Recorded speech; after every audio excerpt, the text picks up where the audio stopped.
Almost every country in the world is in debt. The United States has now surpassed $38 trillion in debt. It is the highest level in its history.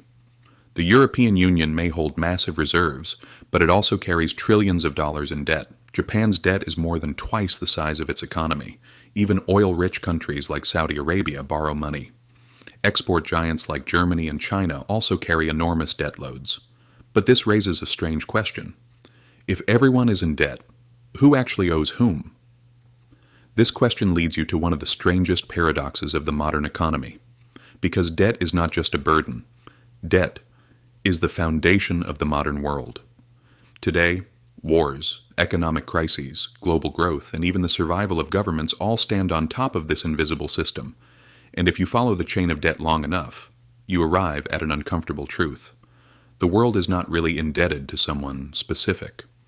The world is indebted to itself. But that does not mean everyone benefits from this system equally. Today, the planet carries more than $315 trillion in total debt. That number is nearly 3 times the total economic output of the entire world. In other words, humanity owes far more money than it produces. So how did we get here? The answer does not lie in modern banks. It lies on the battlefield. In 1694, England was at war with France, and the royal treasury was running out of gold. The king turned to merchants for help. They gave him money, and in return he made a promise.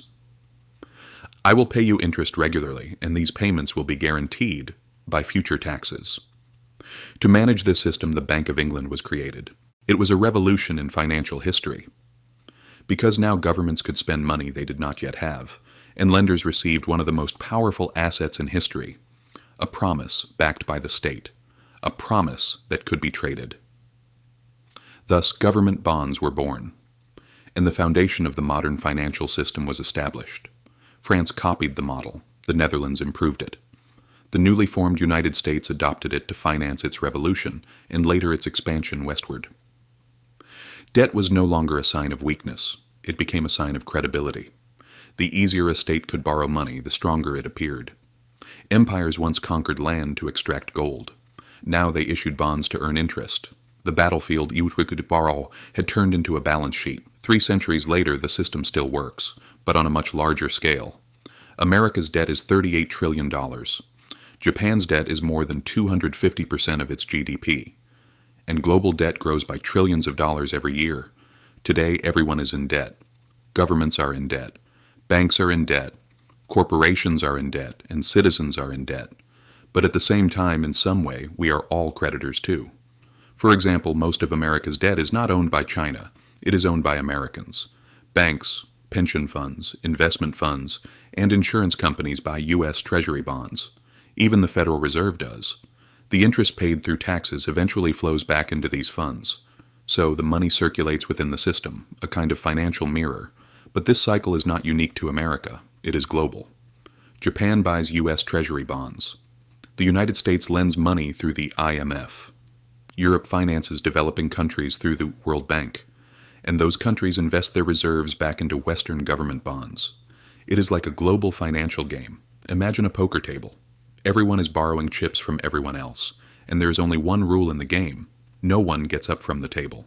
But the real power in this system does not belong to governments. It belongs to the markets. Hedge funds, pension funds, and massive investment institutions that manage trillions of dollars are the real referees of the global economy.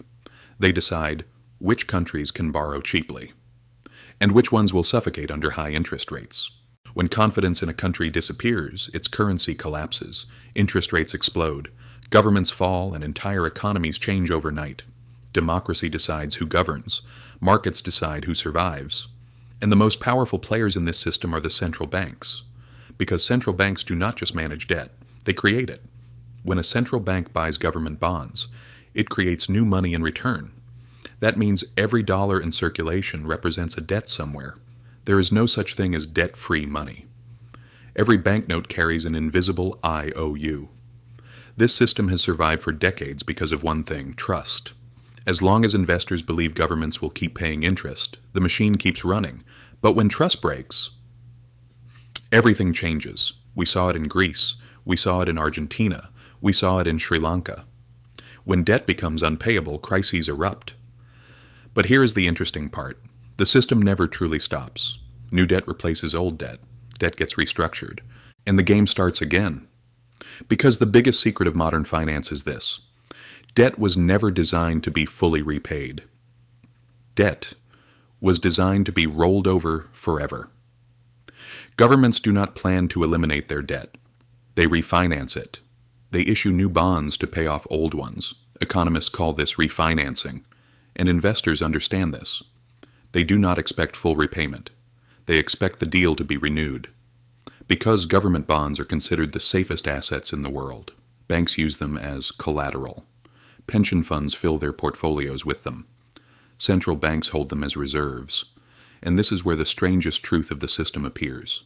If governments actually paid off all their debt, the global financial system would collapse, because the world's most reliable financial asset would disappear. That is why debt is not eliminated. It is managed. Debt is the heartbeat of capitalism. It pulses through every mortgage, every pension fund, every financial market. And when politicians talk about balancing the budget, they are often telling only part of the story.